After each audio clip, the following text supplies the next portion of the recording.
नाही, आपण शहरापासून लांब गेल्यानंतर शेतावर राहायला लागल्यापासून मग तिथे खूप काही सुचतं.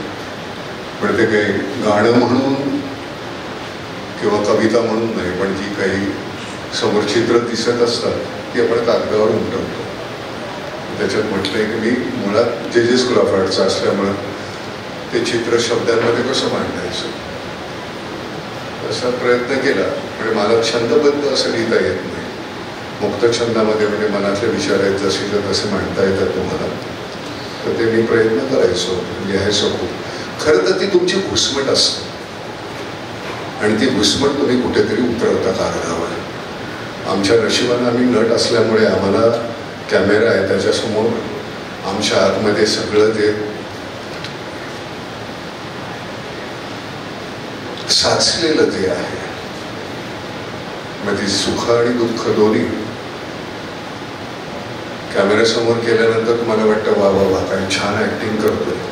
खरं तर आम्ही आमच्या सगळ्या भावना विकत असतो. कविता सुद्धा ह्या तशाच असतात की तुम्ही तुमच्या मनामध्ये साचलेलं जे आहे ते मांडत असता. मग हा एक कुठेतरी त्याला चाल लावतो आणि मग त्याचं गाणं होतं, हा गातो. तर त्यामुळे त्याला गाणं हे स्वरूप नव्हतं काही. पण मला असं वाटतं की मनाचा बकालपणा दूर झाला तो तिथे गेल्यानंतर, शेतावर गेल्यानंतर. नाहीतर मग इथे सतत त्या भिंतींमध्ये राहिल्यानंतर ते जमत नाही. तिथे गेल्यानंतर सगळंच. आता भिंतींच्या जागी डोंगर आल्यामुळे फार बरं वाटतं. आणि तिथली चित्र आहे त्याच्यामधलं एक म्हणजे असंच बोलत असताना त्याच्यात वळणावर सरव ओसळते खळगीमधल्या पाण्यामधले चिमणी थोडे आभाळ पिते.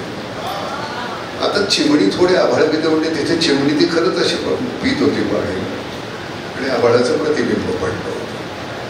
तर त्यामुळे ते नुसतं तसंच मांडायचं आणि मग त्याच्यानंतर ती त्याचं गाणं करते आणि मी असंच लिहितो आणि मी ह्याला पाठवतो आणि हा कशी काय त्याला चाल लावतो. खरं तर इतकं चमचालं असतं माझं सगळं, पण तरी सुद्धा हा छान अप्रतिम करतो असतो. मोहरी त्याला मी फक्त एकच सांगितलं, हा शहाणपणा जरा उगाच गाणं छंदातला. त्याला म्हटलं तुझं गाणं ओळखता नाही आलं पाहिजे असं होतं. कारण काही वेळ असं होतं की तुझं गाणं मी सांगू शकतो की हे मोहरीचं आहे, तर आपली छाप ही पुसून टाकायची. त्याला गंमत असते. माझ्या मागच्या भूमिकेशी माझ्या आजच्या भूमिकेचं जर साधर्म्य असेल तर मी नट म्हणून कुठेतरी कमी पडतो, तू संगीतकार म्हणून मोठा आहेस. पण मला असं वाटतं की तुझं अनप्रिडिक्टेबल वाटायला पाहिजे.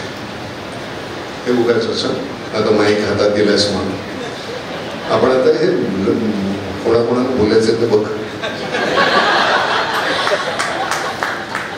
वळणावर सरव ओसरते खळगीमधल्या पाण्यामधले चिमणी थोडे आभाळ पिते. किती छान आहे ना. आणि हे काय मोठी कवी कल्पना वगैरे नाही, ते दिसत होतं मला तिथे आणि त्याच्यात त्या आभाळात राहिला प्रतिबिंब पडलं होतं आभाळाचं आणि ती चिमणी ते दिसत होतं आणि जे दिसत होतं ते तसंच्या तसं लिहायचं तुम्ही. पण गाण्याला म्हणजे जन्म देणं, मग त्याला नाव माकू घालणं, मग त्याला वाढवणं, किती प्रोसेस आहेत ना त्या गाण्यामध्ये. मजा येते. पण खूप स्टेजेस आहेत. त्यामुळे कधीही कोणीही स्वतः मी हे केलं हे जर का तुम्ही विसरलात ना तर आयुष्य फार सोपं आहे. राजकारणाला ते कळायला हवं. असं चला. VPL यूट्यूब चॅनलला लाईक करा, सबस्क्राईब करा आणि बेल आयकॉनवर क्लिक करायला विसरू नका.